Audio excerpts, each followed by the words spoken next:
কিতাবের মধ্যে উল্লেখ করে ওই যে মুয়াজ্জিনের লা ইলাহা ইল্লাল্লাহ ইমাম সাহেবের আল্লাহু আকবার বলার মাঝখানে যে সামান্য সময়, কয়েক সেকেন্ড সময়, এই যে কয়েকটা সেকেন্ড সময়, এই কয়েকটা সেকেন্ড সময় হলো আপনার আমার এই দুনিয়ার জীবন।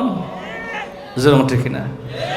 এখানে এসে আসলাম, আপনি আমি যখন নাকি মার গর্ভ থেকে দুনিয়াতে ভূমিষ্ঠ হয়েছি, তখন ডান কানে আজান দেওয়া হয়েছে, বাম কানে একামত দেওয়া হয়েছে। আজান একামত কেন দিল? মুফাসসিরিনে কেরাম, মুহাদ্দিসিনে কেরামের অনেক ব্যাখ্যা লিখেছেন। কেউ বলেছেন প্রথম ডান কানে আজান দিয়া এই কথা বুঝাইয়া দিল, রে বান্দা, আল্লাহ এক, তার কোনো শরীক দান নাই, আল্লাহ হাদানিয়ত প্রমাণ করার জন্যে, আল্লাহর বরত্ব প্রকাশ করার জন্যে, এবং আল্লাহ ছাড়া কোনো মাবুদ নাই। আর দ্বিতীয় বাম কানের মধ্যে একামত দিয়া এই কথাটা বুঝাইতেছে, বান্দারে এমন একটা দুনিয়াতে আগমন করেছ যেই দুনিয়ার জীবন তোমার শুরু হয়ে গেছে, তোমার ডান কানে আজান হয়ে গেছে, বাম কানে একামত হয়ে গেছে, কোন দিন জানি তোমার জানাজার নামাজ আরম্ভ হয়ে যায়। ঠিক কিনা?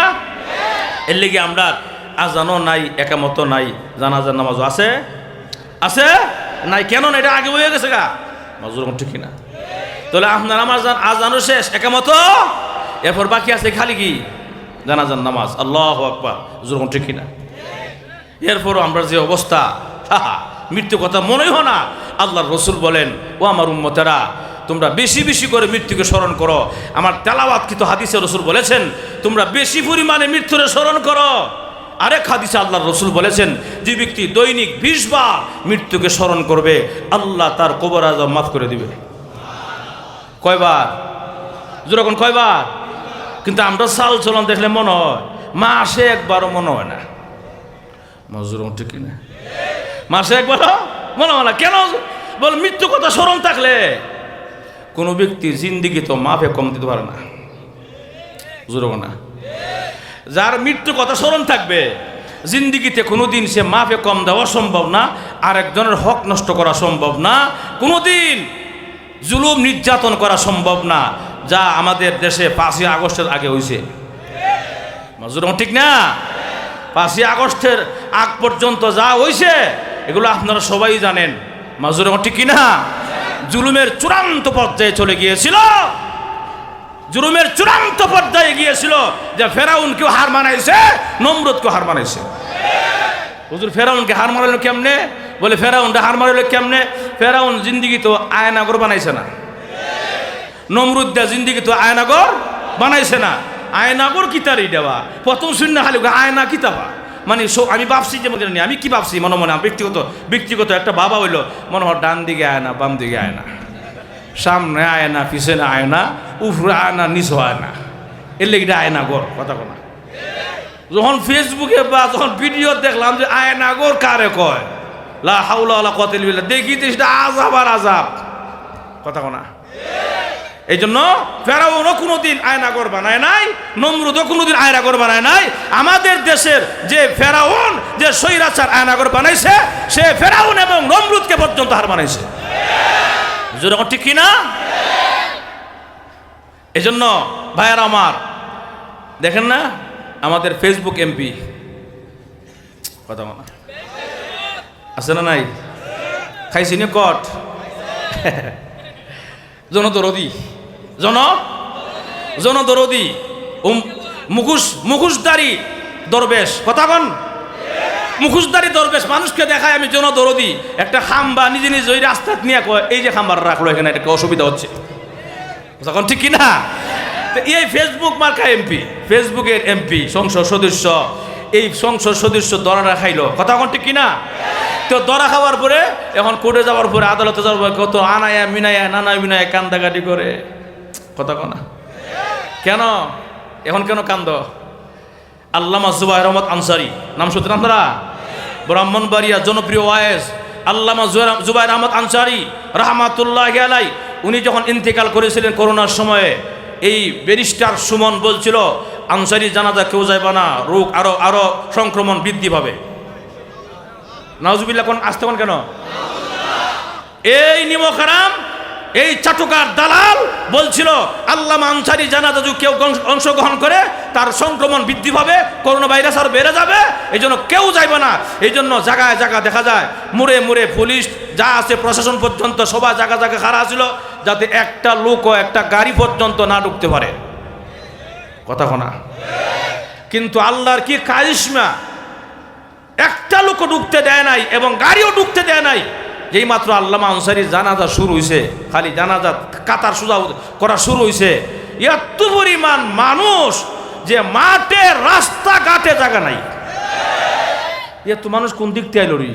আমরা তো সবাই জায়গা জায়গা খারাপ ছিলাম। কথা কোনা? ঠিক না? জায়গা জায়গা খারাপ আসছিলাম, এটা কোন জায়গা থেকে হইল কেউ কল্পনা করতে পারে না।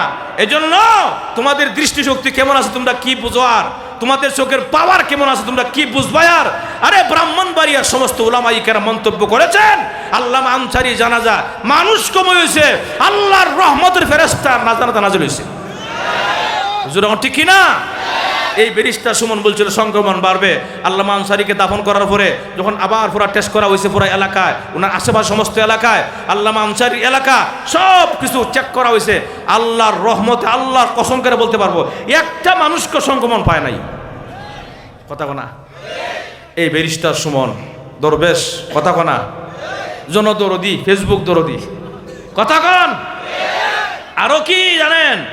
সে আল্লামা দেলোয়ার হোসেন সাঈদীর মূল হোতা। কথা কোনা? আল্লামা দেলোয়ার হোসেন সাঈদীকে যে ফাঁসির জন্য যারা কাজ করেছে তার মধ্যে সেও এক অন্যতম। তাহলে আজকে নানাই মিনায় তুমি কেন কান্দো? এখন কেন তোমার এরকম কান্না আসে? আগে ছিল কোথায় কান্না? যখন ঠিক কিনা? যতই কান্না আসুক না কেন বাংলার জমিনে তোমাদের বিচার করতেই হবে। যখন ঠিক কিনা? আমাদের দেশের রাষ্ট্রপতি এই বেচারা সর্বোচ্চ আসনে বসা, হ্যাঁ, এবার যদি বেইমানি করে কেমন হবে তো? যখন ঠিক কিনা? সর্বোচ্চ আসনে বসা এই লোক যদি বেইমানি করে, জনগণের সব উপভোগ করতেছে, দেশের সব উপভোগ করে, আজকে সে যদি দেশের লোকে জনগণের লোকে বেইমানি করে, এমন বেইমান রাষ্ট্রপতি আমরা চাই না। হুজুর বেইমানি কেমনে করছে? হুজুর বলে 1.5 মাস আগে সে বলছে, 1.5 মাস আগে সে বলেছে মাননীয় সাবেক প্রধানমন্ত্রী আমার কাছে আপনার পদত্যাগপত্র জমা দিয়েছে, আমি গ্রহণ করেছি। 1.5 মাস আগে বলেছে, 1.5 মাস পরে ওকে আমি লই নাই, আমি জানি না। কথা কোনা? আমি মিথ্যা কথা বলছি? বলে মিথ্যা কথা বলছি? 1.5 মাস আগের কথাটা সকলেই শুনেছে। বলছে আমি গ্রহণ করেছি, আমি হাতে নিয়েছি, আমার কাছে আছে। আর 1.5 মাস পরেই সে কথা পাল্টাই নিল, আমার কাছে নাই, আমি জানি না। তাহলে এমন বাটপার সিটার রাষ্ট্রপতিকে জনগণ, বাংলার মানুষ চায় না। জনগণ ঠিক কিনা? স্বৈরাচার, জনগণ ঠিক কিনা? ভাইয়ের আমার, সবচেয়ে আফসোসের বিষয় কি জানেন? কথা লম্বা হইতেছে গা, আমি লম্বা করতাম না। সবচেয়ে আফসোসের বিষয় হলো বাংলাদেশে 350-র উপরে প্রায় সদস্য ছিল। কথা কোনা? সংসদ সদস্য 350-র উপরে ছিল। একটা সদস্য পর্যন্ত একটা বুক ফুলায় থাকতে পারলো না যে হ্যাঁ আমি ভালো ছিলাম, আমি কিছু অন্যায় করে না, আমি থাকবো। কথা কোনা? প্রত্যেকটা আগে থেকেই খবর পাইয়া ফেলাইছে, নিউজ পাইয়া। আর 5 তারিখের আগে ফেলাইছে অনেকে, 5 তারিখে পরে তো এমন ভাবে ফেলানো শুরু হয়েছে, কেউ পুকুরে পড়ে, কেউ পুকুরে ঝাঁপ দেয়, কেউ কলা পাতা শুয়ে থাকে। কথা কন? তাহলে এইভাবে তোমাদের পলায়ন দেখে বাংলার মানুষ আর বুঝতে বাকি নাই তোমরা যে স্বৈরাচার জালেম ছিলে। জোরে ঠিক কিনা? অতএব প্রত্যেকের বিচার করতে হবে। জোরে ঠিক কিনা? আমরা বাংলার মানুষ বিচার চাই। জোরে ঠিক কিনা? এই শেখ হাসিনা স্বৈরাচার সরকার যেরকম ভাবে নির্যাতন মানুষকে করেছে, উলামায়ে কেরামকে নির্যাতন করেছে, অনর্থক ভাবে নির্দোষ উলামায়ে কেরামকে এরকম ভাবে মামলা দিয়ে, নারী কেলেঙ্কারি মামলা দিয়ে, বিভিন্ন রকমের মিথ্যা মামলা দিয়ে, রিমান্ডে নিয়ে উলামায়ে কেরামকে যে পরিমাণ কষ্ট দিয়েছে, আমরা তখন শুধু দেখছিলাম চোখ দিয়ে তাকায়া চোখের পানি ছাড়ছিলাম। আজকে আমাদের যে পরিমাণ তখন কষ্ট হয়েছে, উলামায়ে কেরামের যে পরিমাণ কষ্ট হয়েছে, আমরাও আজকে ইনশাআল্লাহ আল্লাহর জমিনে তোমাদের বিচার করবই ইনশাআল্লাহ। তোমরা ঠিক কিনা? ভাইয়ার আমার, দুপুরের খাবার প্রায় 12 প্রকার 13 প্রকার খাবার পাকাইছিল। কথা কোনা? দুপুরে 5 তারিখের দুপুরে খাবারটা খাইতে পারলো না। ঠিক না? 5 তারিখের খাবারটাও খাইতে পারলো না। জোরে ঠিক কিনা? অতএব এখান থেকে শিক্ষা গ্রহণ করা উচিত। রাষ্ট্রপতি যিনি আছেন শিক্ষা নেওয়া উচিত, যেখানে রাষ্ট্রের প্রধান হওয়ার পরেও সে দেখা যায় দুপুরের খাবারটা পাকানো খাবার খাইতে পারলো না। আমার তো বিশ্বাস তুমি যদি এরকম তেরেং বেরেং করো আর টালটু পাল্টু করো, তোমাকেও রাত্রের খাবার খাইতে দেওয়া হবে না। জোরে এখন ঠিক কিনা? ভাইয়ের আমার, উনি মনে করছিল কি জানেননি, যে হেফাজত ইসলাম বাংলাদেশ 5ই মে 7+70 অত বড় একটা সমাবেশ, এটার মাইরা হজম করেছি। কথা কথা উনি ভাবছিল আর কি, ওনার ধারণা টার্গেট যে এগুলো মাইরা হজম করেছি, কোনো কিছু ব্যাপার হই না। কথা বল, উনি মনে করেছিল পিলকানার হত্যা ঘটনা আমি হজম করে ফেলেছি, কোনো অসুবিধা নাই, দেশের দামি দামি সম্পদ হজম করে ফেলেছি আমি হত্যা করে, আমার কোনো অসুবিধা হয় নাই। মোদী বিরোধী আন্দোলনে ব্রাহ্মণবাড়িয়া শহরে ওলামায়ে কেরাম ছাত্র জনতা শহীদ হয়েছে। উনি মনে করেছিলেন যে এগুলো কিছু ব্যাপার হই না, কত বড় বড় মামলাগুলো শেষ করে ফেলেছি। আর এই 5ই আগস্টে 24 সালের এখানে কয়েকজন ছাত্র মাত্র, হের আর কিতা করবো? জোর ওঠে কিনা? আল্লাহ কয় আমি তোরে এই বাংলাদেশ থেকে বিতাড়িত করব, বড় কোনো দল দিয়া না, সামান্য দল দিয়া। মাজুর ওঠে কিনা? আল্লাহ কয় তোকে আমি এরকম ভাবে অপমানিত করব, খাবারটা পর্যন্ত খাইতে দিব না। জোর ঠিক কিনা? অতএব ভাইয়েরা আমার, এইভাবে সব হজম করে ফেলেছিল, সব হজম করেছে, সাহস বেড়ে গিয়েছিল। উনি মনে করছিল আমি এই দেশের মালিক, আমার সব কিছু, এই আমার করে করে বাংলার মানুষ কি পরিমাণ হত্যা করেছে, বাংলার মানুষকে কি পরিমাণ নির্যাতন করেছে। অতএব আমাদের প্রাণের দাবি হলো বর্তমান সরকার যিনি আছেন ওকে ভারত থেকে এনে ফাঁসির কাস্তে ঝুলাইতে হবে। ভারত থেকে এরকম ভাবে সাবিকাটি ঘুরবে আর এরকম ষড়যন্ত্রের জাল ফাঁদবে, এটা আমরা বরদাস্ত করব না। আমরা অবশ্যই স্বৈরাচার সরকারের পাশে আমরা কারা কারা হাত তুলেন। আতলামান রাজেশ ইনশাল্লাহ। মনে কষ্টের কথাই বললাম, আপনি কষ্ট পাইছেন ভাইয়ের আমার? তাহলে আসুন, যে কথা বলতেছিলাম, আমরা মরণশীল, মরতে হবে, কোনো সন্দেহ আছে? আমাদের হায়াত খুব বেশি না কম? একদম সীমিত। রাসূল বলেছেন তোমরা কি করো? বেশি বেশি মৃত্যুর কথা স্মরণ করো। মনে আছে আপনাদের? আরেক হাদিসে বলেছেন 20 বার দৈনিক মৃত্যুর কথা স্মরণ করা। 20 বার মৃত্যুর কথা স্মরণ করলে কি হবে? কবর আযাব। যেরকম ঠিক কিনা? পয়গম্বর মুসা আলাইহিস সালাম রাস্তা দিয়ে হাঁটতেছে, খুব খেয়াল করেন, নদীর পাড়ে দিয়ে হাঁটতেছে। এমনি দেখে একজন বৃদ্ধা মহিলা অজুর কাঁদতেছে। মুসা আলাইহিস সালাম জিজ্ঞেস করলেন, মাগো তুমি কেন কাঁদো? কিন্তু এই মহিলা বুঝতে পারে না উনি যে যমুনার পয়গম্বর মুসা। বললেন, মা তুমি কেন কাঁদো বলো? বলে আমি কেন কাঁদি, আপনাকে বললে কি হবে? আপনাকে? মুসা আলাইহিস সালাম বললেন, মাগো আমি হলাম যমুনার পয়গম্বর মুসা কালিমুল্লাহ। এমনি মহিলা কান্না বন্ধ হয়ে গেছে। মহিলা কান্না বন্ধ করে বলেন, সালাম দিলেন, বললেন আমি কাঁদি কেন আপনি জানতে চান? বলে বলে এই যে আমি এই জায়গা কাঁদতেছি, এই জায়গার মধ্যে নদীর এই জায়গার মধ্যেই আমার একটা বাচ্চা, ছেলে বাচ্চা পানিতে ডুববা মারা গেছিল। আমার বাচ্চার বিরহের ব্যথায় আমি মা প্রত্যেক দিন এখানে আসি আর চোখের পানি সারি আর কান্দি। যেরকম সুবহানাল্লাহ। বাচ্চা মারা গেছে, ছেলে বাচ্চা না মেয়ে? মেয়ে না ছেলে? ছেলে। এমনি মুসা আলাইহিস সালামকে, মাগো তোমার বাচ্চারা যে মারা গেছে, বাচ্চার বয়স কত আসিল? তখন মহিলা জবাব দেয়, আমার বাচ্চার বয়স ছিল 250 বছর। ঘুমাই গেছেন গা? কত বছর? এমনি মহিলা 80 মারছে, মানে মুসা আলাইহিস সালাম 80 মারছে। মুসা আলাইহিস সালাম 80 মানে আপনার বাচ্চার বয়স 250 বছর, আপনি কোনো বাচ্চা?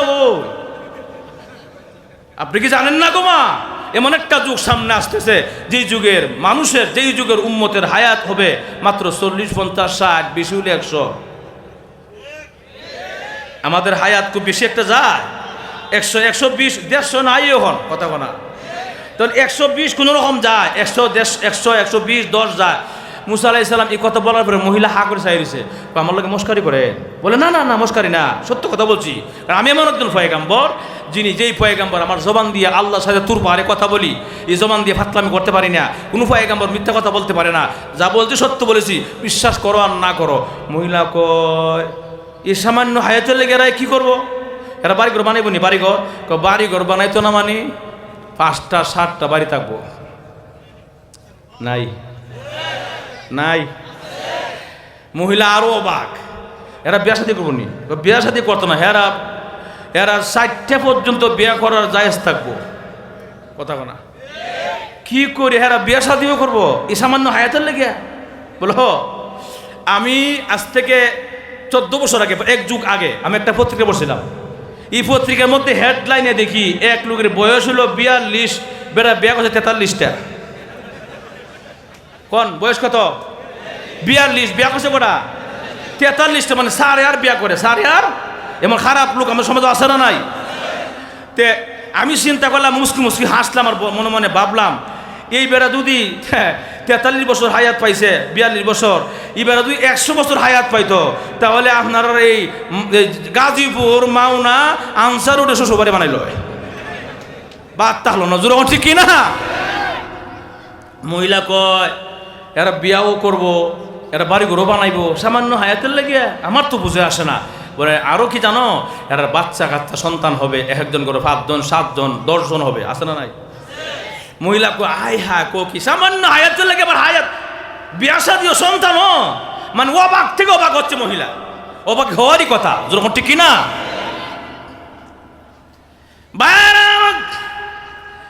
এমনি মহিলা তখন জবাব দে, ও আল্লাহর পয়গাম্বর মুসা কালিমুল্লাহ, এগো মুসা পয়গাম্বর, তারাই সামান্য হায়াতের জন্য এসে এত বিশাল বিশাল বাড়ি গাড়ি বানাবে, এত এত আয়োজন তাদের।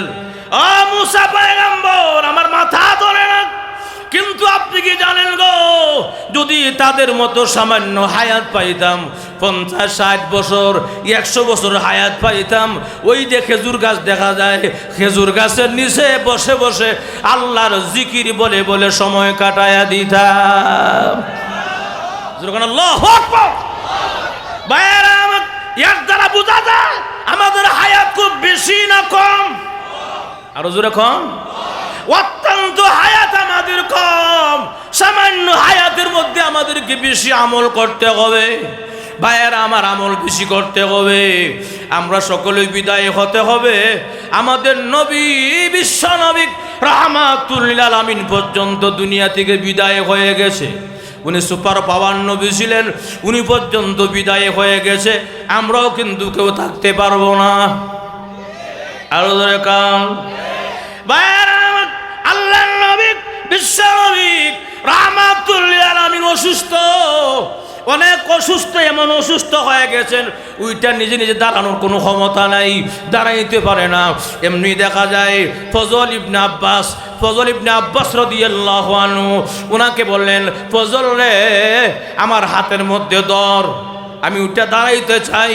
ফজল, হজরতে ফজল আল্লাহর নবী হাত মোরকে ধরলেন, রসুলকে টান দিয়ে উঠাইলেন, উঠাইয়া দাঁড় করাইলেন। আর রসুল বললেন, রে ফজল, আমাকে নিয়ে যাও মানুষের ভিড়ে, যেখানে মানুষ বেশি আছে ওই জায়গা নিয়ে আমাকে বসায়া দাও। হুজুরে গণ সুবহানাল্লাহ। বাইরে গভীর মনোযোগ দিবেন। আল্লাহর নবী, বিশ্ব নবী রাহমাতুল লিল আলামিন যখন নাকি বিশাল মানুষের ভিড়ে গিয়া বসলেন, আল্লাহর নবী মিম্বরের মধ্যে বসলেন, সাহাবায়ে কেরাম ভরপুর, মানুষে ভরপুর, প্রচুর পরিমাণ মানুষ দেখা যায়। আল্লাহর নবী, বিশ্ব নবী রাহমাতুল লিল আলামিন উনি বসলেন, বৈশা চোখের পানি এখন ছেড়ে দেয় আর বলেন, সাহাবীরা রে, আমি তোমাদেরকে উদ্দেশ্য করে আমি একটা বক্তব্য এখন দিতে চাই। আল্লাহর নবী বলেন, কি বক্তব্য জানো? বক্তব্য হইল, আমার মনে হয় আমি আর বেশি দিন থাকবো না, কারণ আয়াত নাজিল হয়ে গেছে। ঠিক নেই? اليوم أكملت لكم دينكم وأتممت عليكم نعمتي ورضيت لكم الإسلام دينا এই আয়াত নাযিল হয়ে যাওয়ার দ্বারা ইশারা দিলেন আল্লাহর পয়গম্বর আপনার দুনিয়ার হায়াত আপনার দুনিয়ার কাজ কমপ্লিট হয়ে গেছে দিন পরিপূর্ণ করে দিয়েছি তার মানে হলো আপনি দুনিয়ার জীবনে হায়াত শেষ হয়ে গেছে আল্লাহর পয়গম্বর বিশ্বনবী রাহমাতুল লিল আলামিন যখন গিয়া বসলেন আর বললেন সাহাবীরা রে আমি পৃথিবী থেকে বিদায় হয়ে যাব রে তবে আমি এখন একটা কথা বলতে চাই আমি তোমাদের সঙ্গে উঠা বসা করেছি চলাফেরা করেছি লেনদেন করেছি আমার দ্বারা যদি কেউ কষ্ট হয়ে থাকো আমাকে বলো আমি আজকেই মাপ পেয়ে নিতে চাই কারণ হলো কিয়ামতের কঠিন ময়দানে আমি আসামি হয়ে দাঁড়াবো আল্লাহর আদালতে এটা পারবো না রে আজকে আমি মাপ নিতে চাই জোরে কোন সুবহানাল্লাহ আর আমরা দেশের মধ্যে তামাম কুল কায়নের নবী যিনি আমাদের বিশ্ব নবী উনি পর্যন্ত বলে আমি সবার কাছে মাফ চাই নিব ভুল হইতে পারে আমার তোমাদের চাল চলে তোমরা কষ্ট পাইতে পারো কোনো রকমের অসতর্কতামূলক কষ্ট পেয়ে থাকলে মাপ নিতে চাই একজন নবী হওয়ার পর এই কথাটা বলে আর আমরা দেশের মানুষরে কি পরিমাণ নির্যাতন করছে একবার মাফ চাওয়া চিন্তা করে না জোরে ওঠে কি না হ্যাঁ গরিবের টিন চুরি চাল চুরি গম চুরি আছে না নাই যা পরিমাণ করছে রোডের জায়গা বাস লাগাইছে রাস্তায় জোরে ওঠে কি না এই পরিমাণ জুলুম নির্যাতন আর এরকম ভাবে যা করছে একবারও কইল না যে মাফ চাইয়া লই মাফ চাওয়া নাই মাফ চাওয়া লাগতো না জোরে ওঠে কি না কিন্তু ভাইয়ের আমার আল্লাহ রসুল মাফ চায় এই অবস্থা বলে আর কেউ তোমাদেরকে কাউকে কষ্ট দিয়েছি একবার কষ্ট দিয়েছি দুইবার কাউকে আমি কষ্ট দিয়েছি তিনবারের সময় একজন দাঁড়াই গেছে গা ইয়া রাসূলুল্লাহ আপনি আমার গায়ে আঘাত করছিলেন সুবহানাল্লাহ না সাহাবায়ে কেরাম সবাই স্তব্ধ হয়ে গেছে গা হুজুর আপনি আমার গায়ে আঘাত করেছিলেন দাঁড়াও দাঁড়াইছে কোথায় আঘাত করেছিলাম বলো ওই যে যুদ্ধের ময়দানে গেছিলাম আপনি আসছিলেন ঘোড়ার উপর আরোহণ করে আপনার হাতের যে লাঠি আসছিল চাবুকটা লাড়া দিতে গিয়া আমার গায়ের মধ্যে বাড়ি লাগছিল আমি আসছিলাম ঘোড়ার লগে বসা ঘোড়ার লগে দাঁড়ানো আর আপনি যখন চাবুকটা লাড়া দিয়েছিলেন আপনি ইচ্ছা করে লাগে নাই কিন্তু আপনার চাবুকটা আমার গায়ে লাগছে এই জন্য এটার প্রতিশোধ নিতে চাই দুরকম নাউজুবিল্লাহ সাহাবায়ে কেরাম সব স্তব্ধ দাঁড়া রয়েছে অবাক রাসূল কয় আমার সামনে আসো হাসান হোসেন তোর আম্মারে গিয়া ক লাঠিটা দিত সুবহানাল্লাহ না হাসান হুসাইন রাদিয়াল্লাহু আনহুমা দুইজন দৌড়ায় গেছে আম্মা নানা জান বলছে লাঠিটা দিতে কেন রে লাঠি কেন বুঝার বাকি নাই নিশ্চয়ই কোনো সমস্যা হয়েছে নিশ্চয়ই আমার বাবাকে কেউ মারবে মাজুর ঠিক কিনা আল্লাহর রাসূল বলেন লাঠি নিয়ে আসো লাঠি নিয়ে আসলেন এই অবস্থায় সাহাবায়ে কেরাম অবাক হয়ে তাকায় আছে আর উমর রাদিয়াল্লাহু আনহু যে ব্যক্তির শরীর এত গরম জিব্বা কামড়াতেছে খালি করে রসুলের সঙ্গে খালি বেয়াদবি সামনে বেয়াদবি করা ঠিক না আর নলে তোর মাথাটা এখন আমি আলাদা করিল মাজুর ঠিক না সাহাবায়ে কেরাম খালি এরকম ভাবে শরীরের মানে জিদ্দি আর গুসা খালি কি যে করতেছে কিছু বলতে পার রসুলের সামনে বলা নিষেধ ঠিক কিনা এই অবস্থা হাসান হুসাইন রাদিয়াল্লাহু আনহুমা দুইজন লাঠি নিয়ে আসলেন এমনি দৌড়ায়া ফাতেমা রাদিয়াল্লাহু আনহা বাবার কাছে হাজির হয়ে গেছে আব্বা কি গো লাঠি আনছেন কেন গো নিশ্চয়ই কোনো কিছু ঘটেছে না গো মা আমি নাকি তার গায়ে আঘাত করেছি এই জন্য সে আমার গায়ে আঘাত করবে না গো আব্বা এটা হতে পারে না এমনি ওই সাহাবীকে বলল যে আমার বাবার গায়ে আঘাত না করে আমার গায়ে আঘাত করবে এরপরও আমার নবীর গায়ে আঘাত করবি না সুবহানাল্লাহ কর হাসান হুসাইন বলে না না আমার গায়ে আঘাত করুক আপনার গায়ে আঘাত করতে দিব না এইভাবে যখন নাকি কান্না আরম্ভ হয়ে গেছে আল্লাহ রাসূল কো সকলেই থামো সকলেই স্তব্ধ হয়ে যাও কোনো কথা হবে না এমনি বলে সামনে আসো নেও লাঠি নাও লাঠিটা হাতের মধ্যে ধরাইয়া দিলেন নাও আমি তোমারে কোন জায়গায় আঘাত করেছিলাম আমার সেই জায়গায় তুমি আঘাত করো সবাই স্তব্ধ হয়ে তাকায় আছে এমনি কয় ইয়া রাসূলুল্লাহ আমি যেই জায়গায় আঘাত পেয়েছি মাছ পিঠ বরাবর আমি পিঠের মধ্যে আঘাত পেয়েছিলাম, আমার গায়ে আপনি আঘাত করেছিলেন, সেটা অনিচ্ছাও হোক অসুবিধা নাই, আঘাত পেয়েছি আমি, প্রতিশোধ আজকে আমি নিবই। তা নেও। বলে ইয়া রাসূলুল্লাহ, লাঠি হাতে পেয়েছি, আঘাত আমি এখন প্রতিশোধ নিব, তবে আমার যখন আপনি আঘাত করেছিলেন আমার গায়ে কোনো জামা ছিল না। কি ছিল না? আপনার গায়ে কাপড় খুলেন, আমি যে আপনার আঘাত করব, আপনি যখন আমার আঘাত করছিলেন আমার গায়ে লাঠি লাগছিল তখন আমার গায়ে কোনো কাপড় ছিল না, আমার খালি গায়ে ছিল, আপনিও কাপড় খুলেন। সুবহানাল্লাহ, জোরে বলেন আল্লাহু আকবার, জোরে বলেন। সাহাবায়ে কেরাম কি বুঝেন? খালি একটু সুযোগ পাইলে হেরে ফিস চালাইব, কথা বলা মাজুর ঠিক কিনা?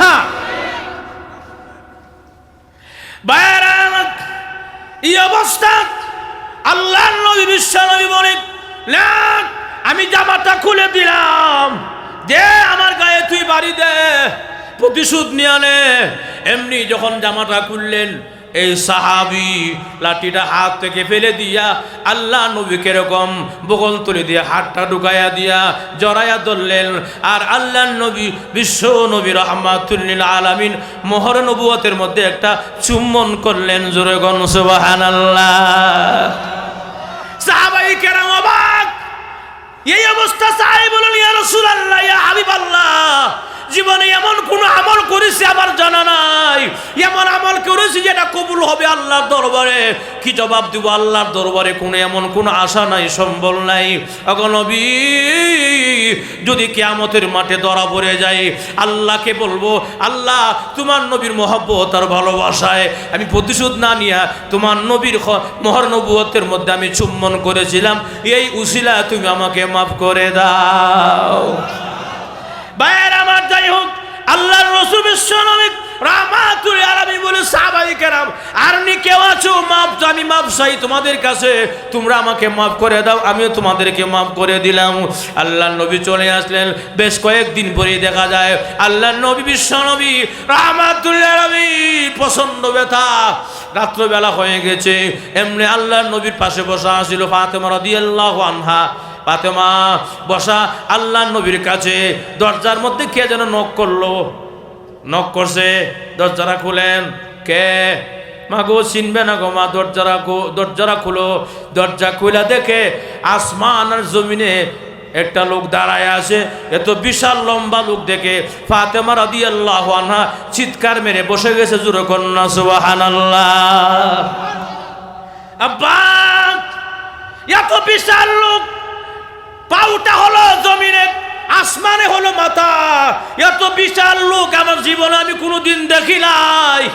আব্বা, এটা কোন লোক গো? মক্কা মদিনার কারোর সঙ্গে মিল নাই। আল্লাহর রাসূল চোখের পানি এখন ছেড়ে দেয় আর বলেন, ফাতেমা গো, এটা আর কেউ না গো, এটাই হলো আল্লাহর ফেরেশতা আজরাইল মালাকুল মউত। জোরে কোন সুবহানাল্লাহ, আরো জোরে কোন। বাইরা আমার, ফাতেমা রাদিয়াল্লাহু আনহা বলে, বাবা কেন এখন আসলো এই মুহূর্তে? আজরাইল কেন আসছে? নিশ্চয়ই আপনাকে নেওয়ার জন্য এসেছে। না, দরজা খুলবো না, আব্বা ঘরে আসতে দিব না আজরাইলকে। আল্লাহর রাসূল চোখের পানি এখন ছেড়ে দেয় আর বলে, ফাতেমা গো, আজরাইল এমন একজন ব্যক্তি কোন দুনিয়ার পয়গম্বরের কাছে অনুমতি চায় নাই, কোন ওলি আউলিয়ার কাছে পারমিশন চায় নাই, আমার কাছে পারমিশন চেয়েছে, অনুমতি চেয়েছে।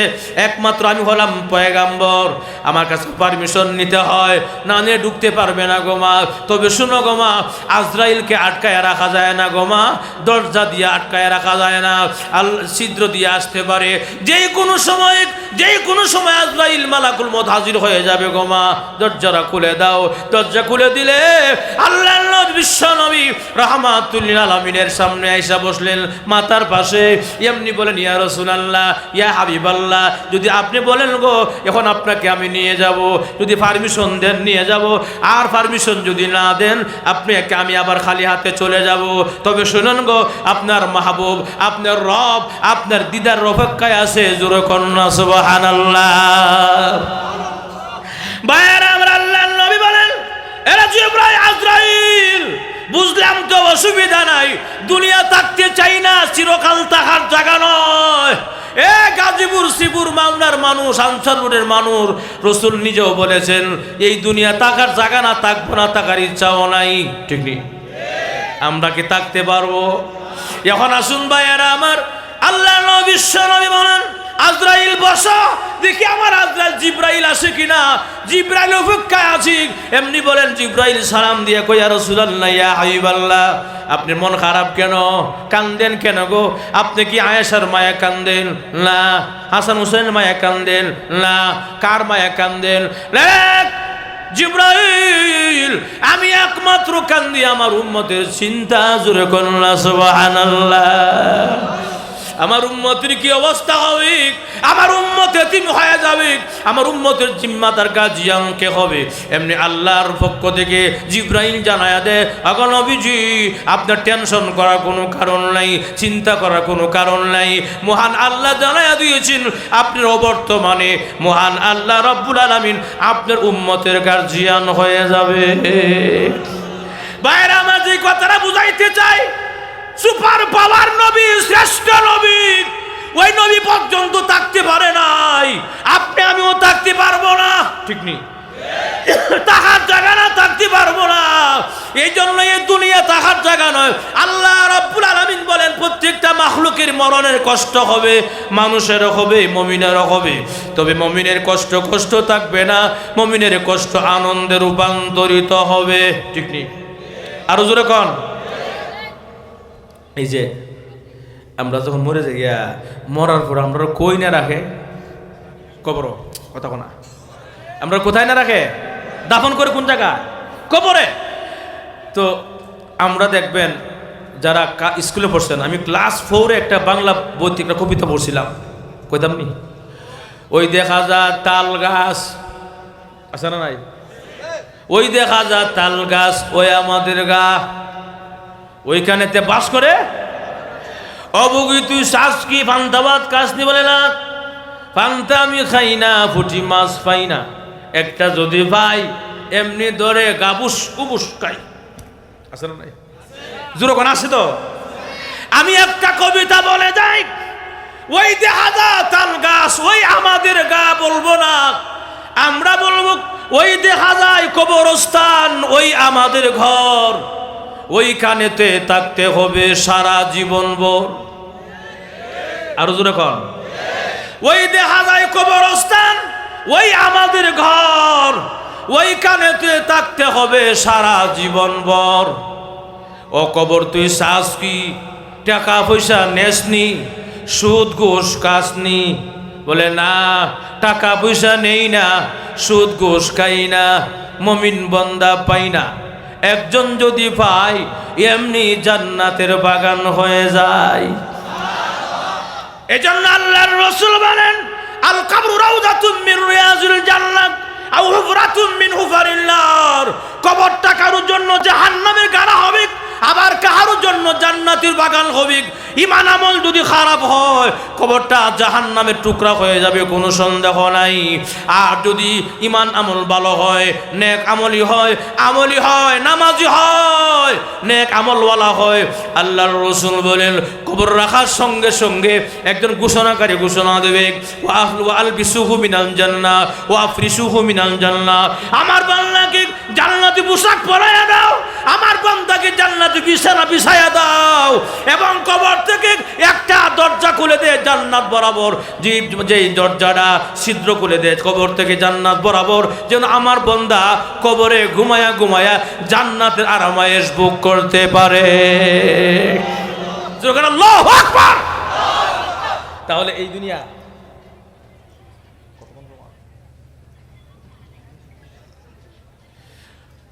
ভাইয়ের আমার, তাহলে এই দুনিয়া আসলে তাহার জায়গা না। কেউ থাকতে পারবো? কেউ থাকতে পারবো? কেউ থাকতে পারবো না। অতএব আমাদেরকে অবশ্যই আখিরাতের সামান সংগ্রহ করতে হবে। জোরে ঠিক কিনা? আরো জোরে কান ভাইয়ের আমার। হুজুর আইসা বলছে না? আলহামদুলিল্লাহ। আমাদের আজকের প্রধান মেহমান, প্রধান অতিথি আল্লামা মঞ্জুরুল হক আফিন্দি হুজুর চলে আসছেন। বেজান না খুশি? আসতে বেজান না খুশি? হুজুর একটু পরে ইনশাআল্লাহ স্টেজ চলে আসবেন। উনি হয়তো মাদ্রাসা আছে ইনশাআল্লাহ, আমি এর ভিতরে শেষ করে ফেলবো ইনশাআল্লাহ। আপনারা কষ্ট হইতেছে, অসুবিধা হইতেছে আপনারা? মাশাআল্লাহ, যখন মাশাআল্লাহ জোরে কোন আলহামদুলিল্লাহ, জোরে কোন আল্লাহু আকবার। একটা আওয়াজ দেন, নারায়ে তাকবীর। এই আওয়াজ হইতো না, আরো আওয়াজ বাড়াই দেন, নারায়ে তাকবীর। কোরআন সুন্নাহর আলো, কোরআন হাদিস যেখানে, কোরআন হাদিস যেখানে, আলেম উলামা যেখানে, মসজিদ মাদ্রাসা যেখানে, বন্ড বাবা যেখানে, নারায়ে তাকবীর। ঠিক আছে ইনশাআল্লাহ, ঠিক আছে ইনশাআল্লাহ। ভাইয়ের আমার ছোট্ট ঘটনা কয়েলাই, অসুবিধা নেই, ঘটনা কয়েলাই। ঘটনা হইল আল্লাহ নবী রাহমাতুল লিল আলামিনের দরবারে একজন সুন্দরী সুরুষী মেয়ে এসে বলেন, ইয়া রাসূলুল্লাহ, ইয়া হাবিবাল্লাহ, আল্লাহর নবী গো, আমার বিয়া হইতেছে না, আমার বিয়ে করাইয়া দেন। রসুল কয়, বেটা কোস কি বেটা, মানে রসুল কয় কোস কি বেটি, তোর বিয়াও না মানি? বলে হ্যাঁ হুজুর। তো তুমি হুরে মদিনা, তোমার নাম, তুমি মদিনার হুর ফুরি, তোমার বিয়া করার লাগে হাজার যুবক পাগল, তোমার বিয়া হইতো না করে। এক তোমার বিয়ে করার জন্য হাজার যুবক, তোমার বিয়ে হবে না কেন? হুজুর আমাদের বিয়ে হতো, আমার তো রুচি আছে একটা, আমার পছন্দ আছে। কি পছন্দ? আমার বিয়ে করতে হইলে 1 নম্বর শর্ত হইল যে বিয়ে করব সে প্রত্যেক দিন সারা জীবন প্রত্যেক রাত্রে ঘুমানোর আগে 1 খতম কোরআন পড়তে হবে। আরো আসতে কর। 2 নম্বর শর্ত হইল সারা জীবন প্রত্যেক রাত্রে সারা রাত দাঁড়ায় নফল নামাজ পড়বে। 3 নম্বর শর্ত হইল সারা জীবন সারা বছর নফল রোজা রাখবে। সুবহানাল্লাহ না? এই যে 3টা শর্ত সহজ না কঠিন? অনেক কঠিন। রসুলকে এল্লে গতি গো জামাই বাস না, অত কঠিন শর্ত মিলানো মুশকিল, স্বামী পাওয়া মুশকিল। জোর ঠিক কিনা? আচ্ছা তুমি বসো, দেখি আমার সাহাবাদের মধ্যে কেউ আছে কিনা। সাহাবায়ে কেরাম, যুবক যারা আছে সবাই দাঁড়াও, যারা বিয়া করছে না দাঁড়াও। যে যুবকরা সব দাঁড়াইছে, যুবকদের সাথে কিছু মুরব্বী থাকে না, কথা বলা, এই মুরব্বী খার হয়েছে বিয়া করতো। রসুলকে আপনারা খাইছেন কে লেগে কন জানা যদি লাগিয়া জায়গা। রসুলকে মুরব্বীরা বসেন, যুবকরা দাঁড়াও। তো দাঁড়াইছে, তোমরা কি বিয়ে করতে চাও? হুজুর আমরা 1 পায়ে খাড়া। 1 পায়ে বলতে আমরা তো ধন সম্পদ না, আমরা গরিব সাহাবী, যদি পারি তো আলহামদুলিল্লাহ। ধন সম্পদ লাগতো না, 3টা গুণও লইব। 3টা গুণ কি কি? হুজুর শোনাইয়া দিলেন। 1 নম্বর সারা প্রত্যেক রাত্রে 1 খতম কোরআন পড়া, 2 নম্বরে সারা রাত দ্বারা নফল নামাজ পড়া, 3 নম্বরে সারা বছর নফল রোজা রাখা। এই 3টা শর্ত শোনাইছে। বুঝছেন? হুজুর 3টা শর্ত আমরা নাইও, আমরা কপালে বিয়াও নাই, কথা বল সব বয়ে গেছে গা। এর মধ্যে একজন খারাপ হয়েছে, তুমি বসো না কেন? এই হেংলা মাতলা সাহাবী, দুর্বল সাহাবী। হুজুর আমি কেন বসবো? আমার মধ্যে 3টা গুণ আছে ইনশাআল্লাহ। হুজুর বলেন আল্লাহু আকবার। রাসূলকে আমার সাহাবারা মিথ্যা কথা বলে না, আমি জানি। এই জন্য আমাদের দেশের মধ্যে অনেকে আমাদের সাহাবায়ে কেরামকে মিয়ারে হক মানে না, সত্যের মাপকাঠি মানে না, আছে না নাই? সাহাবায়ে কেরামকে যারা সত্যের মাপকাঠি মানে না, এরা কোনোদিন আহলে সুন্নাত ওয়াল জামাতের আকীদার অন্তর্ভুক্ত হতে পারে না। কথা কোন ঠিক কি না? কথা লম্বা হয়ে যাবে, শেষ করে ফেলেছি ভাইরা আমার। এখন এই অবস্থায় আল্লাহ রসুলকে আমার সাহাবার মিথ্যা কথা বলে না, আসো তোমার সঙ্গে বিয়ে হবে। এমনি মেয়ের ডাকছে, মেয়ে এদিকে আসো, ছেলেকে ডাকছে, তাইকে মাগরিবের নামাজের পরে বিয়া করাই দিছে। তাও বলিয়ে বাড়ি যাও, ওরা বলিয়ে বাড়ি যায়, মনে কত খুশি। ও কথা বলা, যেই মাত্র খালি ঘরে গিয়ে একটা পাও দিছে ভিতরে, আর একটা পাও বাহির রয়েছে, এমনি শুনে মদিনার মসজিদ থেকে এসার আযান শোনা যায়। আল্লাহু আকবার, আরো জোরে আল্লাহু আকবার,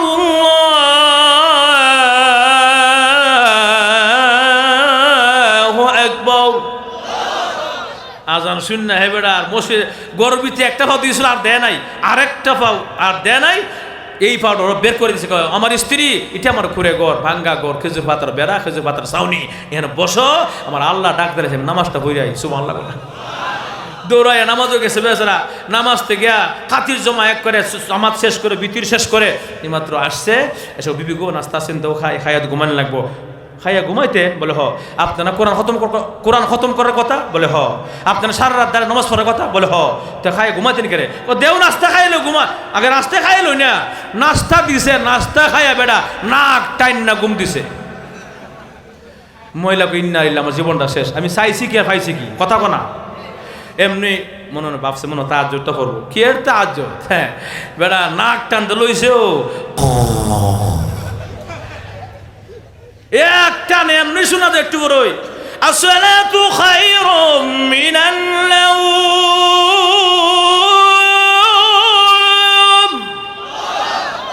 আসসালাতু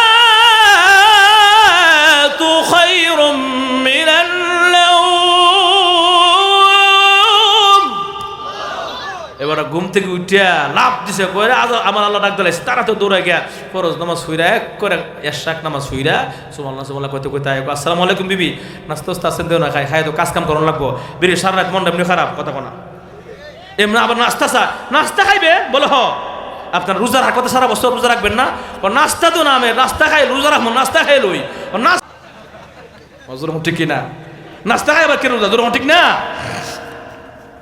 এখন এই অবস্থা, নাস্তা ঠিক দিছে, নাস্তা দিয়া পিছনে দরজা বাইরিয়া সোজা মদিনা দৌড় মেয়েটা, সুবহানাল্লাহ না? কার কাছে? নবীর কাছে। কার কাছে? হুজুর ইয়া রাসূলুল্লাহ ইয়া হাবিবাল্লাহ, আল্লাহর নবী গো আমার জীবনটা বরবাদ। কেন গো? গতকালকে না সন্ধ্যার পরে বিয়ে করাইয়া দিলাম, এক রাত্রে জীবন শেষ কেমনে হয়? না গো নবীজি, আপনার সাহাবীর মধ্যে একটা গুণও নাই, একটা আমলও নাই। আল্লাহ রাসূল গো না বিশ্বাস করতাম পারি না, আমার সাহাবায়ে কেরাম মিথ্যা কথা বলে না, কোনোদিন মানতে পারি না।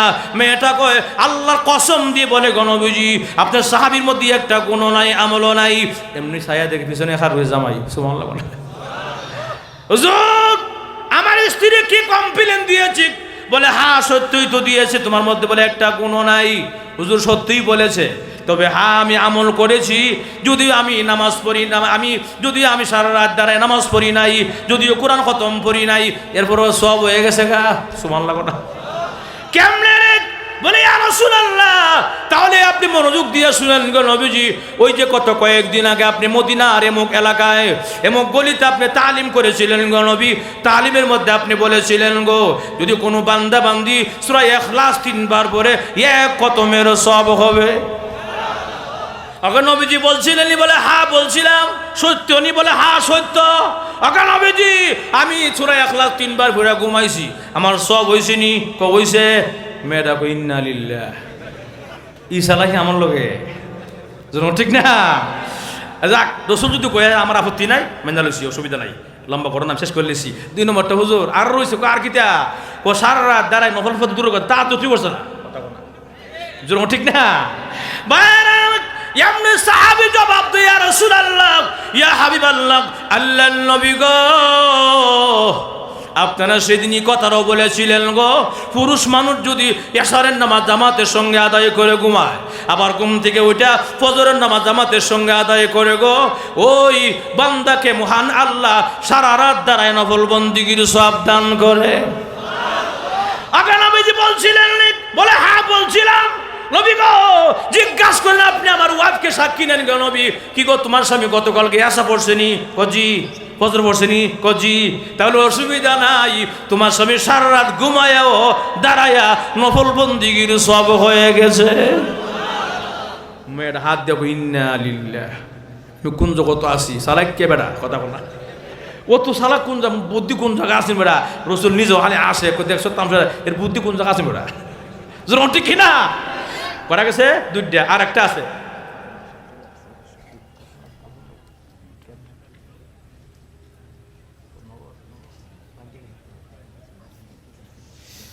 মাশাআল্লাহ বলছি, একটু আগে বলছি হুজুর চলে আসছে। ভাইয়ারা আমার তাহলে আসুন, দিলে গেল কটা গেল?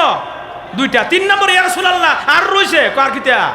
সারা বছর নফল রোজা তো দূরের কথা, নাস্তার হালে খাই আইছে। আপনি হাঁটার সঙ্গে দেখেন কিরে সাহেব সত্য নি? জিও সত্য। তাহলে কেমনে কি হুজুর আমার রোজার সব হয়ে গেছে, কেমনে বেটা বুঝাই ক সুবহানাল্লাহ না? রসুল হালে আসে, দেখছো তামসারা বুদ্ধি কোন জায়গায়? আপনারা সেদিন বলেছিল এই কথাটাও, এই উম্মতকে মহান আল্লাহ রব্বুল আলামিন একে 10 গুণ সওয়াব দেয়, একে 10 গুণ সওয়াব হয়, একে 10 গুণ সওয়াব হইলে 10 10 কত হয়? তা রমজান মাসের দশক 3টা, কয়টা? রহমতের দশক, মাগফিরাতের দশক, নাজাতের দশক, 3টা দশকে যদি এই 10 10 100 হয়, 3 দশকে আমার 300 দিনের সওয়াব হয়ে গেছে। রসুল হইছে হইছে মেয়েটা না ও তো 300 দিনে তার পছন্দ না, 65 দিনে কত কোনা আর বছর বাকি রয়েছে হিসাব দিয়া লোক বিটিও দোষে কামাইরা ধরা কত কোনা। আমার লগে সালাকে আমি ছাড়তাম না, জোর ঠিক কিনা? আর কি কজুর আরো 65 দিন বাকি রয়েছে, কিরে সাবি হিসাব দিবে কেমনে? হন দে কত জব আছে, সুবহানাল্লাহ না কেমনে আকানবীজি? ওই যে আপনি কোন নবীজি, ওই যে রমজান মাসের পরের মাস শাওয়াল মাস, কয়টা রোজা? 6টা রোজা শাওয়ালের। যদি কোনো বান্দা বান্দি শাওয়ালে 6 রোজা রাখে, 6 10 60, 360 যোগ দিলে কত হয়? 360। 360 দিন হয়েছে হুজুর, আমার সব হয়েছে নি? হয়েছে। মেয়েটা না হুজুর আর 5 দিন বাকি রয়েছে, আর 5 দিন। বিটে দেখছো, বিটে আমার লোক চালাকি কই কিরে সাহেব ওহন কিতা কইবে রে 5 দিন হিসাবটা? ও হুজুর জব আছে। কেমনে? আগা নবীজি মহান আল্লাহ রব্বুল আলামিন বছরে 5টা রোজাকে হারাম করে দিয়েছেন। সুবহানাল্লাহ না? 5টা রোজা হারাম। আগা নবীজি আমার কি রাখতে হবে নাকি? বলে না না না রাখলাম না। তাহলে নবী আমার সব হয়েছিনি? বলে হইছে, অসুবিধা নাই। এমনি মেয়েটা বলেন আল্লাহ রসুল যদি আমার কোনো আপত্তি নাই, মেনে এলাম। আল্লাহ নবীর মত ওই মত, আমার নাম উম্মত। আরো জোরে খান ভাইরা আমার। এমনি মহিলা বলেন, মেয়েটা বলেন এত চালাক্য স্বামী, এত বুদ্ধিমতী স্বামী, যদি হ্যাংলা ভাতলা অসুবিধা নাই গো। এমন একজন স্বামী, বুদ্ধিমতী স্বামীকে, আল্লাহওয়ালা স্বামীকে সাদরে গ্রহণ করে নিলাম। ঘটনা শেষ। 3টা সবক 1 মিনিটে, 3টা সবক 1 মিনিটে, 1 মিনিট লাগবো না। 1 নম্বর, আজকে যে আমরা ঘুমাবো রাত্রে বেলা, সূরা ইখলাস 3 বার পড়তে রাজি আছি? রাজি আছি? কারা কারা? নারে তাকবীর, নারে তাকবীর। আতলামান সূরা ইখলাস 3 বার পড়ে ঘুমাইবেন। তাহলে কয় মিনিট লাগে? 1-2 মিনিট। সূরা ইখলাস 3 বার পড়লে 1 খতমের সওয়াব। সুবহানাল্লাহ। যদি একজন লোক এখান থেকে যদি রাত্রে আজকে সূরা ইখলাসটা 3 বার পড়ে ঘুমায়, তাহলে আমার এই কষ্ট চিল্লাইয়া ওয়াজ করো না, দূর থেকে জার্নি করে আওয়া সব সার্থক। কথা কোনা গেল 1 নম্বর। 2 নম্বর সবক, আমরা যারা পুরুষ আছি, এশার নামাজ এবং ফজরের নামাজ, 2টা ওয়াক্ত নামাজ গুরুত্ব বেশি, কারণ এর অবহেলা বেশি, শয়তান ধোঁকাতে বেশি। এই 2টা নামাজ যদি আমরা মসজিদ জামাতে পড়তে পারি, সারা রাত আরামে ঘুমায়ও সারা রাত দ্বারা নফল বন্দেগীর সওয়াব। কটা গেল সবক? 2টা। 3 নম্বর সবক হলো রমজান মাসের 29টা বা 30টা রোজা রাখবো, শাওয়ালের 6 রোজা রাখবো। যদি রাখতে পারি, আল্লাহ আমাকে আপনাকে সারা বছর নফল রোজার সওয়াব দিব।